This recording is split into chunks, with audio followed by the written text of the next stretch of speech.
From KUNC and the NPR network, this is In The NoCo. I'm Erin O'Toole. In an era of high-speed gondolas and sprawling ski resorts, it's easy to forget how some of Colorado's smaller mountains shaped ski culture as we know it today. Howelsen Hill in Steamboat Springs is one of those mountains.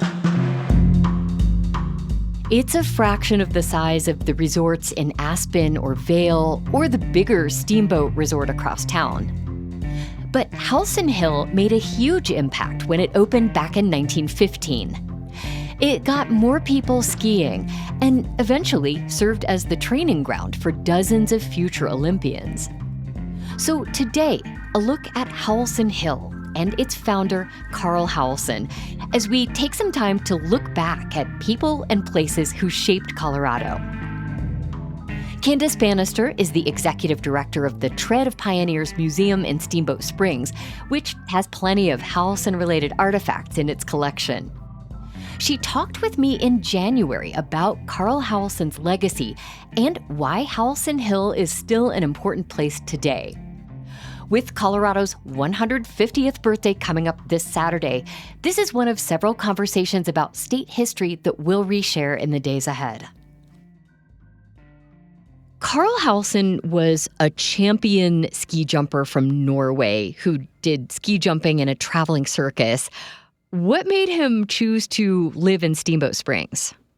Well, that is an incredible story. Carl Howelsen was born in Oslo, Norway. He was already a ski jumper and Nordic skier when he immigrated to the United States as a stonemason in 1905. And then he was discovered by and toured with the Barnum and Bailey Circus as the Flying Norseman, he was called, ski jumper. And he found his way to the mountains and snow of Colorado in 1910 and started a winter carnival actually down in Hot Sulphur Springs.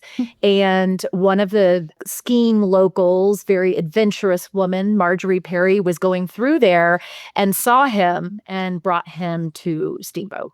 Wow. Okay. So he arrived in Steamboat in 1913 and he built the first ski jump by 1915.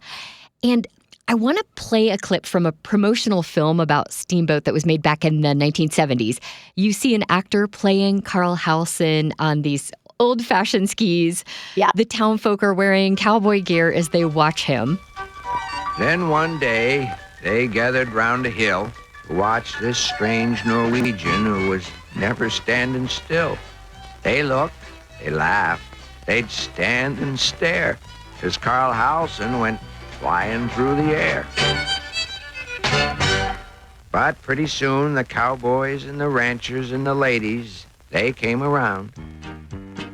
Candace, this film makes it look like the local ranchers had never seen anything like a guy on skis back in 1913. How accurate is that portrayal? So I think that's a little sensationalized. I mean, certainly skis, as we all know, were used by various people, especially mail carriers going across mountains through the snow. I mean, mail needed to get through even to rural areas. When Carl Howelsen came, he really motivated and led the way in terms of skiing for fun, skiing as a winter celebration, skiing for competition, learning to ski jump and bringing that spirit of competition and spirit of sport to Steamboat Springs. Taking it beyond just a way to get around in the winter months. Absolutely.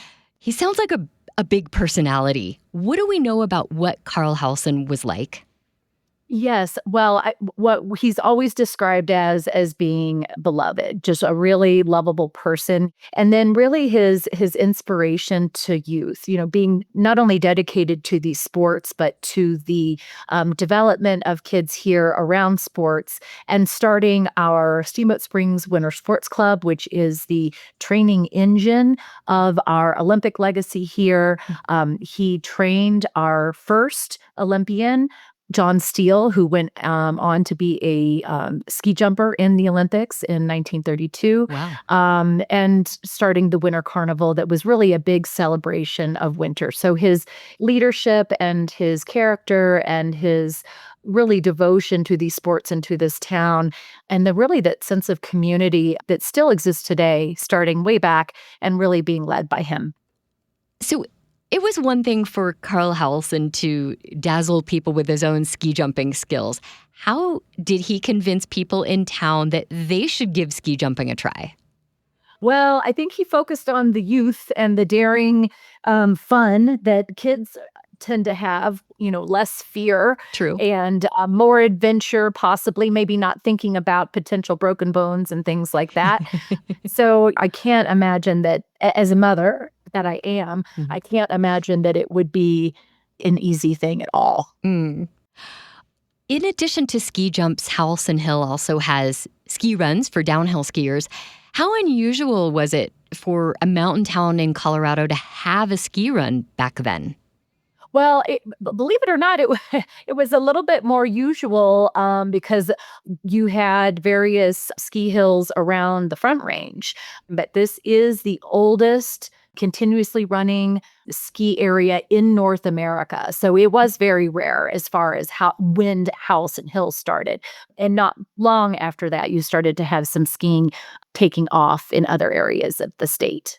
How has Howelsen Hill stayed open or remained relevant when you have the ski area known as Steamboat, which is much bigger and more modern just across town? Well, so it would depend on who you ask. I mean, it really has been a community effort, but it really is on the backs of the city of Steamboat Springs. I mean, it is a city-run, city-managed ski operation. And I know that has not been an easy feat because we are completely sales tax based for running our city. And they have a lot of parks and they have a lot of streets and a lot of things that cities do. And so running a ski area, especially at an affordable rate, so people can come and do that. And then they do ski free on Sundays, which is amazing. Wow. So it's really been a commitment. The city understanding what Howelsen Hill means. It really is the heart of the community. I mean, we have so many stories of people growing up here in the 40s and 50s and 60s, and you would just either walk over or bus over from school and ski. There wasn't a Boys and Girls Club or an after-school program. It was Howelsen Hill. Everybody grew up doing that. We were one of the first communities, if not first community, in Colorado to have skiing as part of school curriculum. The skiing and Howelsen Hill were completely ingrained in especially children's lives here. And so it's the city really taking care of it and the community caring about it.